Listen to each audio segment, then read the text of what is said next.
इस आज हमारे सेमीज़ेन ने किया रानी रोना कैसे आइए जानते हैं आज का मंडे नाइट रिव्यू करते हैं स्टार्ट। सबसे पहले सेमीज़ेन आते हैं और कहते हैं मैं काफी अनफिट हूँ, मैं कई दिनों से इस रेसलिंग रिंग के अंदर नहीं आया हूँ लेकिन आज आ चुका हूँ क्योंकि इस बड़े नोन्स की वजह हम दोनों दोस्त रहे दुश्मन भी रहे। हमने कितने ही पल एक साथ बिताए लेकिन ये पल सबसे डेंजर था क्योंकि उसने मेरी करियर खत्म करने की कोशिश की है। तो अब सेमीज़ेन मैं टोरंटो के अंदर जैसे मिलूंगा एलिमिनेशन चेंबर के अंदर, ठीक है। एलिमिनेशन चेंबर मैं आ रहा हूँ तभी वहाँ पर एम्पियर आते हैं, क्या आते हैं सॉरी भाई तू एकदम अनफिट है तो मैं तेरे को इसमें जाने की परमिशन एक नंबर भी नहीं देने वाला हूँ। तो सॉरी सॉरी सेमी डन। उसके बाद सेमी और इन दोनों के बीच में बसर देखने को मिलती है कि ये मैच होगा या नहीं, लेकिन मेरे हिसाब से ये मैच पक्का होगा क्योंकि इसने यार एडम पियर ने ऑफिशियल कर दिया है ये मैच। इस मैच के अंदर कुछ भी हो सकता है, मतलब शायद इसमें रेफरी भी नहीं हो सकता है लगभग मेरे हिसाब से, मैं जहाँ तक मैंने ये रो देखा है और मेरे को पता चल रहा है रूमर्स के अकॉर्डिंग होगे। आगे फिर हमें एजे स्टाइल और डोमिनिक मिस्टीरियो का मैच देखने को मिलता है जिसमें एजे स्टाइल वो निकल जाते हैं, लेकिन फिर हमें ब्रॉन ब्रेकर देखने को मिलते हैं जो स्पीयर लगाना चाह रहे थे एजे स्टाइल्स को, लेकिन लगता है डोमिनिक मिस्टीरियो को। ये स्पीयर लगने के बाद पूरा क्राउड खत्म हो चुका था, एकदम तगड़े तरीके से शॉक हो चुका था। ये लगने के बाद उसके बाद हमारे एजे स्टाइल को तगड़े तरीके से एक लात मारते हैं और रिंग से बाहर फेंक देते हैं। सेगमेंट ऐसे ये मैच खत्म होता है। स्टिच की बात करें तो बस सेगमेंट जजमेंट डे का देखने को मिलता है जिसमें बस पिन बलर ये बता रहे होते हैं कि हमें किसी बंदी दूसरे की जरूरत नहीं है और अब जजमेंट डे होगी जो पूरे जो भी रो होगा उस पर रूल करने वाली है, उस रो को बर्बाद करने वाली मतलब चलाने वाली है। फिर गए आगे में डकोटा काई और एक एनएक्सटी की सुपरस्टार के बीच आईसी चैंपियनशिप के लिए टूर्नामेंट मैच देखने को मिलता है जिसमें जो विन करेगा वो क्वालिफाई करेगा,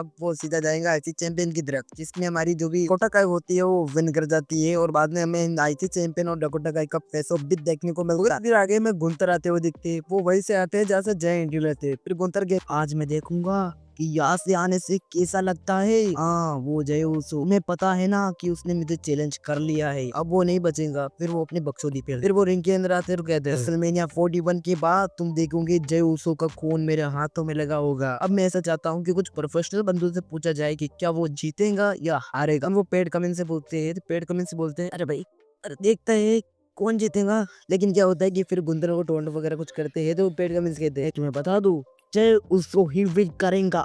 फिर गुंतर की होती है टाइट, हवा बहुत टाइट होती है। वो फिर शर्ट उतारते हैं, फिर वो आते हैं लेकिन जय उसो वहां से आ जाते हैं। जय उसो आते हैं लेकिन सिक्योरिटी गार्ड आ जाते हैं। फिर जय उसो उनके ऊपर अटैक करने आते हैं और दोनों के बीच ब्रोल होता है। फिर क्या होता है गोल्ड में सिक्योरिटी गार्ड आ जाते हैं, फिर इन दोनों के बीच ब्रोल देखने को मिलता है। एक इधर से पटक के मारा उधर से पटक के मार रहा है, ऐसे दोनों भी पिटा जाते हैं, ठीक है। और ऐसे ये सेगमेंट खत्म होता है। पेंटा और पीड का एक तगड़ा मैच देखने को मिलता है जिसमें पेंटा विन कर जाते हैं और लास्ट में लुडविग काइजर देखने को मिलते हैं जो पेंटा और पीड के ऊपर अटैक करते हैं। जय उसो का एक बैकस्टेज सेगमेंट देखने को मिलता है जहाँ पर वो केती के लिए को बता रहे होते हैं कि रेसलमेनिया में वही जीतेंगे, मतलब रेसलमेनिया में जीत के लिए क्लेम कर रहे हैं। बैकस्टेज के अंदर में सेथ का भी एक प्रोमो देखने को मिलता है जो कोई काफी इंपॉर्टेंट है नहीं, बस इसने एलिमिनेशन चैम्बर के बारे में वो कुछ बातें कर रहे हैं। आती है रिंग के अंदर और जेवियर रूल कहते अरे चुप हो जाओ यार, मैं तुम्हें बोल रहा हूँ ना बिगी को जो हमने बोला उसके लिए मैं तुमसे बोल रहा हूँ वो हमने गलत किया, कोई बात नहीं हमने ठीक से बात नहीं की। मिस्टीरियो को लोकर रूम का लीडर बना रखा है जबकि उसने अपने करियर का अपने जो भी इसका जाति है उसका नाम खराब कर रखा है लुच्चा लॉर्ड। और तुम अगर रे मिस्टीरियो की दिक्कत मानते हो ना तुम एक गलत हो क्योंकि यार मैंने उससे ज्यादा चैंपियनशिप विन की है, मैं उससे ज्यादा डब्ल्यूडब्ल्यूई में रहा हूँ, साथ साथ मैंने कभी डब्ल्यूडब्ल्यूई को लीव नहीं किया है, इसलिए लोकर रूम का लीडर मुझे होना चाहिए ना कि उस बड़वे रे मिस्टीरियो को। रे मिस्टीरियो के बर्ताव के कारण ही उसको अपने पैर पर चेयर शॉट खाना पड़ा। क्या होगा हमने तो रे मिस्टीरियो की हालत खराब कर दी है ना। हम सबको तो खुश होना चाहिए कि मैंने उसको चोटल किया ताकि वो अपनी पत्नी के पास जाकर कुछ समय बिता सके। वहाँ पर एलडब्ल्यू आती है और वो उनके ऊपर अटैक कर देती है, सच न्यू डे सक भी कहती है और ऐसे ये सेगमेंट खत्म हो। तो इस फिर हमें सेथ रॉलिंस और हमारे फिन बैलर का एलिमिनेशन चैम्बर क्वालिफिकेशन मैच देखने को मिलता है जिसमें जो सेथ रॉलिंस ने विन किया है ना वो काफी इंटरेस्टिंग है। ये मैच 15-30 मिनट तक चला था।